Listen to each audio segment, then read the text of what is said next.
दुनिया भर में बढ़ती जनसंख्या के साथ साथ पर्यावरण प्रदूषण की समस्या गहराती जा रही है।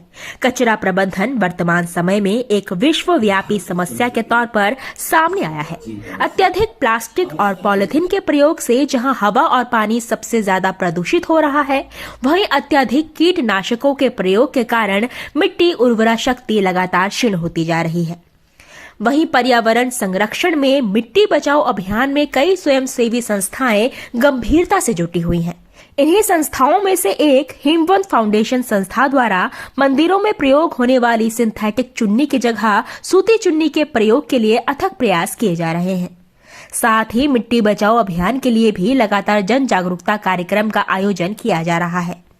इसी क्रम में Himvant foundation society Haridwar bypass road Dehradun द्वारा स्कूली बच्चों के लिए 10 दिवसीय जागरूकता कार्यक्रम का आयोजन किया गया है। इस कार्यक्रम की शुरुआत 11 नवंबर को रूम टू रीड संस्था द्वारा राजकीय इंटर कॉलेज लखीबाग के छात्र छात्राओं ने हिमवंत फाउंडेशन सोसाइटी के कार्यालय में भ्रमण कराया गया। इस दौरान उन्होंने विभिन्न प्रकार के हस्त निर्मित सामानों के निर्माण की प्रक्रिया देखी, जिसमें जूट के बैग, साबुन निर्माण, गाय के गोबर से बनने वाली वस्तुएं, डिजाइनर मोमबत्ती के निर्माण की प्रक्रिया प्रमुख थी। साथ ही हिमवंत फाउंडेशन सोसाइटी की संस्थापिका संगीता थपलियाल ने छात्राओं को आर्थिक रूप से कमजोर महिलाओं को स्वरोजगार के जरिए सशक्त बनाने, पर्यावरण संरक्षण और मिट्टी बचाओ की जानकारी दी। संगीता थपलियाल ने कहा कि वायु और जल प्रदूषण से जरूरी मिट्टी को बचाना है, ताकि वायु और जल प्रदूषण से बचा जा सके। इसमें रूम टू रीड संस्था द्वारा सरकारी स्कूल के बच्चों का हमारे एनजीओ में जो विजिट हुआ है, उसके पीछे उद्देश्य ये था कि इन बच्चों को ये पता चले कि जो आज की डेट में विभिन्न प्रकार के रोजगार हैं वो कैसे हैं। जैसे कि प्रिंटिंग का कार्य कैसे किया जाता है, तो उनको जानकारी दी गई, या जूट के बैग या कैनवास के बैग कैसे बनाए जाते हैं, या गाय के गोबर से दिए मूर्तियाँ कैसे बनाई जाती हैं, किस तरह से मोमबत्तियाँ बनाई जाती हैं, या किस तरह से जो छोटे छोटे प्रतिलिपि मूर्ति होती है, जैसे कि मंदिरों की प्रतिलिपियां होती हैं, वो कैसे बनाई जाती हैं। तो आज हमने इन बच्चों की जो उत्सुकता थी कि कैसे काम होते हैं, वो दिखाया। चूँकि हम लोग मिट्टी बचाओ से भी जुड़े हैं, तो हमने बच्चों को बताया कि वायु प्रदूषण और जल प्रदूषण से महत्वपूर्ण है मिट्टी को प्रदूषण से बचाना, ताकि मिट्टी बची रहेगी तो हमारे जल और वायु दोनों ही बचे रहेंगे। वहीं स्कूली बच्चों ने इस कार्यक्रम को अपने जीवन में उतारने का संकल्प लेते हुए कहा कि पर्यावरण का हमारे जीवन में बहुत महत्व है। हमारी मिट्टी इतनी खराब हो रही है, हमें पहले नहीं पता था, लेकिन आज हमें पता चला कि हमने अगर मिट्टी नहीं बचाई तो मानव जीवन खतरे में पड़ सकता है। पर्यावरण हमारे जीवन में बहुत महत्व है और हम इसे पर्यावरण को मिट्टी को अपने जीवन में बचाने की कोशिश करेंगे और हम पेड़ पौधे भी लगाएंगे और मिट्टी का मतलब ज़्यादा वेस्ट नहीं करेंगे। मेरा नाम सुमन निषाद है और मैं कक्षा 11वीं बी की छात्रा हूँ।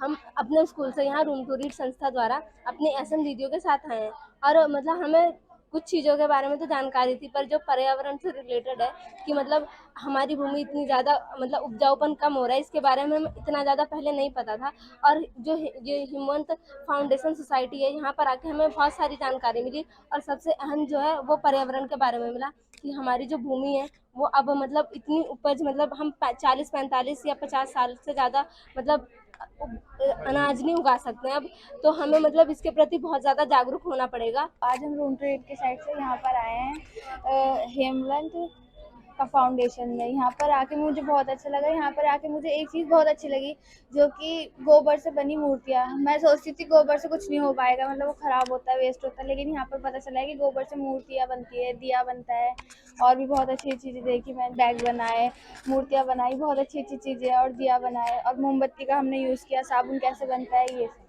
मुझे बहुत अच्छा लगा। आज यहाँ पर हिमवंत सोसाइटी में फाउंडेशन सोसाइटी में आकर मुझे बहुत अच्छा लगा। यहाँ से हमें बहुत कुछ सीखने को भी मिला। बहुत सारी ऐसी चीज़ें थी जो हमने ना पहले देखी थी, ना पहले सुनी भी थी। यहाँ पर ये जो दिए थे ये सिर्फ सुने थे, मैंने कभी देखी नहीं थी कि कैसे बनते हैं। तो ये गोबर के दिए बनने में देखे मैंने, और साबुन कैसे बनता है वो भी देखा। और पहले हमें बताया गया कि मिट्टी वगैरह जो पर्यावरण में कितनी हमने प्लास्टिक फैला रखी है यहाँ पे, तो हम ही से शुरुआत हो रही है कि हम प्लास्टिक इतनी फैला रहे हैं। तो थोड़ी बहुत हमें जानकारी मिली है, थोड़ी बहुत ही काफ़ी ज़्यादा, कि इतनी मिट्टी उपजाऊ नहीं हो रही है। तो हमें बताया गया है कि मंदिरों में जो सिंथेटिक दुपट्टे चढ़ाए जाते हैं भगवान जी पर, तो उन्हें हम कितना मतलब कि कम करें। तो हमें बताया गया है कि यहाँ पर कॉटन के दुपट्टे बनाए जाते हैं, फिर वो उड़ाए जाते हैं, और जब उड़ाए जाते भगवान जी कहीं जाते तो हैं तो वो गंदे भी नहीं होते। तो उन्हें मतलब कि इस्तेमाल में कैसे लाया जाए। तो यहाँ पर जब वो थोड़े दिनों बाद वहाँ के जो पुजारी होते हैं उनसे दुपट्टे लिए जाते हैं, फिर यहाँ पर उनके कपड़े बनाए जाते हैं, और जो गरीब लोग होते हैं सड़क पे रहते हैं, जो इनके पास मतलब कि खरीदने की इतना वो नहीं रहता, तो उन्हें दिए जाते हैं ज़रूरतमंद लोगों को। और हमें केदारनाथ का मंदिर भी बताया गया है कि छोटी छोटी लकड़ियाँ जो होती हैं उन्हें जोड़े जाता है। कार्यक्रम के दौरान रूम टू रीड संस्था की प्रतिनिधि रेखा गेरोला और रंजीता ने कहा कि हेमबंद फाउंडेशन सोसाइटी के द्वारा रिसाइकिल का जो कार्य किया जा रहा है वह सराहनीय है। गोबर से मूर्तियां, दिए बनाए जा रहे हैं, जिससे बच्चे खुद बनाने की सीख लेकर जा रहे हैं। तो मेरे साथ कक्षा 11 की यहाँ पर बालिकाएं आई हैं। तो आज हमने देखा है कि जैसे हेमवंत जो एक कार्य कर रही है रिसाइकल व्हील का, वो बहुत बेहतर है। जैसे कि बताया गया है कि कैसे कि छोटे जो कपड़े हैं उनका कैसे यूज़ किया जा सकता है, गोबर से नई चीज़ें बनाई जा सकती हैं। तो ये जो सारी चीज़ें हैं कि एलोवेरा से कैसे उन्होंने साबुन का यूज़ किया है, दिए बनाए, ये बहुत ही ज़्यादा क्रिएटिव है। और जैसे कि जिस कम्युनिटी से हमारी स्कॉलर्स है, वो बहुत कुछ यहाँ से सीख कर जा रही है। उन्होंने नोट भी किया है, बहुत सारी चीज़ें उन्होंने पूछी भी है जो वो अपने भविष्य में यूज़ करेंगी।